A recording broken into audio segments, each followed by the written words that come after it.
24শে জুলাই আন্দোলনে যে সকল ছাত্র জনতা, সাধারণ মানুষ শিশু মৃত্যুবরণ করেছে তাদেরকে স্মরণ করছি।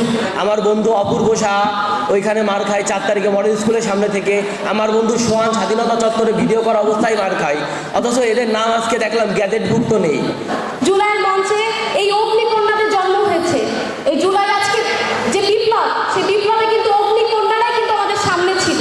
যশোরের অভয়নগরে ফিরে দেখা জুলাইয়ের উদ্যোগে আলোচনা সভা, উপস্থিত বক্তৃতা, স্মৃতিচারণ ও কুইজ প্রতিযোগিতা অনুষ্ঠিত হয়েছে। সোমবার সকাল থেকে দুপুর পর্যন্ত নানা আয়োজনে নওপাড়া ইনস্টিটিউট অডিটোরিয়ামে ফিরে দেখা জুলাই অনুষ্ঠিত হয়। এইখানে আমাদের ভাইরা যারা রয়েছেন, সত্যি বলতে তারা লড়াকু, তারা আমাদের সহযোদ্ধা, তারা আমাদের স্বাধীনতার প্রথম স্তর, এবং আমাদের মেয়েরা যারা রয়েছেন তারা কিন্তু আমাদের অগ্নিকন্যা। জুলাইয়ের মঞ্চে এই অগ্নিকন্যাদের জন্ম হয়েছে।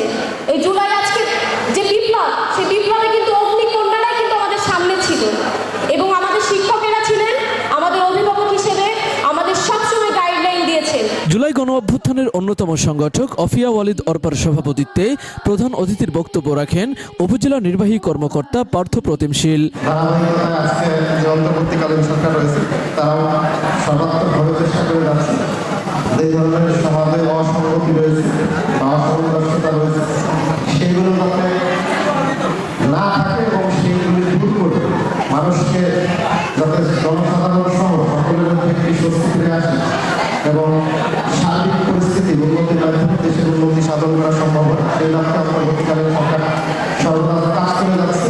এ সময় জুলাই আগস্ট আন্দোলনে অংশগ্রহণকারী ছাত্রদল, ছাত্র শিবির সহ সকল রাজনৈতিক ছাত্র সংগঠনের প্রতিনিধি ও ছাত্র নেতারা উপস্থিত ছিলেন। যখন 17 তারিখে সর্বপ্রথম আমার কাছে একটি মোবাইল আসে, সে মোবাইলটা করেছিল আমার প্রিয় বড় ভাই মঞ্চে উপস্থিত মেহেদী হাসান রুদ্র ভাই। প্রথমে আমাকে জানায় যে ইমন, সারা বাংলাদেশের আন্দোলনের ধারাবাহিকতায় আমাদের অভয়নগরে যে আন্দোলন শুরু হয়েছে, আমি চাই এই ফ্যাসিবাদ বিরোধী আন্দোলনের সর্বোচ্চ ভূমিকা বাংলাদেশ জাতীয়তাবাদী ছাত্র দলের, সেই ভূমিকা থেকে তুমি সহ তোমার সকল সহযোদ্ধা যারা আছে সকলকে নিয়ে উপস্থিত হবে নওপাড়া মডেল স্কুলের সামনে। তাৎক্ষণিক আমাদের সেন্ট্রাল ছাত্র দলের নির্দেশনা ছিল, প্লাস আমাদের অভয়নগর যে সকল সিনিয়র নেতৃবৃন্দ ছিল সবার সাথে আলোচনা করে আমরা সিদ্ধান্ত গ্রহণ করি যে মডেল স্কুলের ছাত্র আন্দোলনে আমরা আমাদের ছাত্র দল স্বতঃস্ফূর্তভাবে অংশগ্রহণ করবে। নওপাড়া পৌর ছাত্র দলের আহ্বায়ক আসাদুজ্জামান ইমনের সঞ্চালনায় বক্তব্য রাখেন অভয়নগর উপজেলা কলেজ শিক্ষক সমিতির পক্ষে গাজী আবুল হোসেন, যশোর জেলা ইসলামী ছাত্র শিবিরের সভাপতি আশিকুজ্জামান, অভয়নগর থানা ছাত্র দলের আহ্বায়ক নাইমুদ্দিন বিজয়।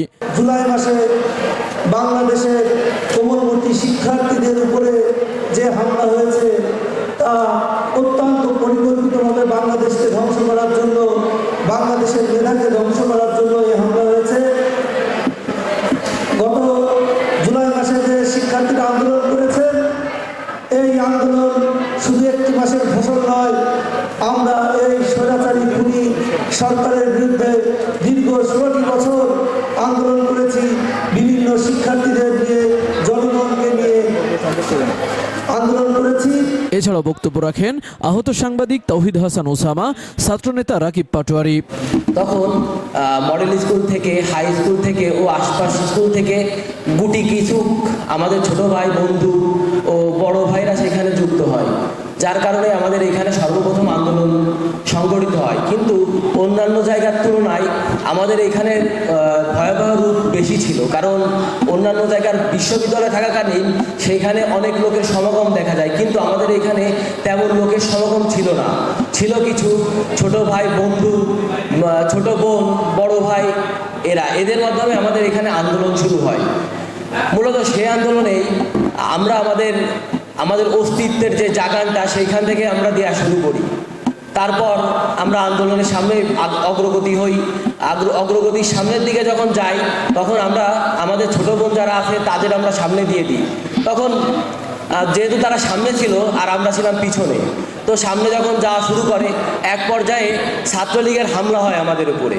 তো আমাদের যারা যেহেতু বোনরা সামনে ছিল আমাদের উপর অ্যাটাক হওয়ার পরে আমাদের যারা ছোট ভাই বন্ধু বড় ভাই যারা ছিল তারা কিছুটা ওইখান থেকে মানে সরে যাওয়ার টাইম পায়।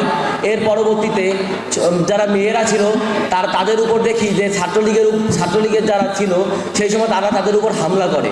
এছাড়াও বক্তব্য রাখেন মেহেদী হাসান রুদ্র, হৃদয় ফারাজি, মেহেদী হাসান রিগান, সাজিদুল মল্লিক, আকাশ বিশ্বাস, কবিতা সাদিয়া, জীবন, অপূর্ব সাহা সহ অন্যান্যরা। এ সময় জুলাই আন্দোলনে অগ্রণী ভূমিকা পালন করায় ছাত্রনেতাদেরকে সম্মাননা স্মারক প্রদান করা হয়। পরে কুইজ ও কবিতা আবৃত্তি প্রতিযোগিতায় বিজয়ীদের হাতে পুরস্কার তুলে দেন অতিথিরা। এর আগে জাতীয় পতাকা উত্তোলন ও কোরআন তেলাওয়াতের মাধ্যমে অনুষ্ঠানের আনুষ্ঠানিক কার্যক্রম শুরু করা হয়। তৌহিদ হাসান, খবর অভয়নগর।